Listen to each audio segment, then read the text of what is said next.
இசையமைப்பாளர் இளையராஜாவை நேரில் சந்தித்து தனது வாழ்த்துக்களை தெரிவித்திருக்கிறார் நடிகர் சிவகார்த்திகேயன். இசையுலகின் ஜாம்பவானாக இருப்பவர்தான் இசையமைப்பாளர் இளையராஜா. இவர் 47 ஆண்டுகளாக தன்னுடைய இசையால் ரசிகர்களின் கவனத்தை ஈர்த்து வருகிறார். கடின உழைப்பால் இன்னும் இசையுலகின் ராஜாவாக வலம் வருகிறார். தற்போது வரும் 8ஆம் தேதி லண்டனில் அவரது முதல் சிம்போனியை அரங்கேற்ற இருக்கிறார் இளையராஜா. அதற்கு பல சினிமா பிரபலங்களும் அரசியல் தலைவர்களும் தங்களது வாழ்த்துக்களை தெரிவித்து வருகின்றனர். இந்நிலையில் நடிகர் சிவகார்த்திகேயன் இளையராஜாவை நேரில் சந்தித்து ஆசி பெற்று தன்னுடைய வாழ்த்துக்களை தெரிவித்துள்ளார். 35 நாட்களில் உருவாக்கப்பட்ட சிம்போனியை லண்டனில் அரங்கேற்றுகிறார் இளையராஜா. அது ஆசியாவிலேயே யாரும் செய்யாத ஒரு சாதனையாக இருக்கும் என்று எதிர்பார்க்கப்படுகிறது.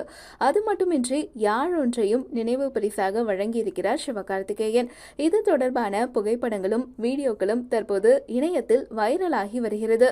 கடந்த சில நாட்களுக்கு முன்புதான் முதலமைச்சர் மு.க.ஸ்டாலின், திருமாவளவன் உள்ளிட்ட அரசியல் பிரபலங்களும் இளையராஜாவை சந்தித்து தங்களுடைய வாழ்த்துக்களை தெரிவித்தனர் என்பது குறிப்பிடத்தக்கது.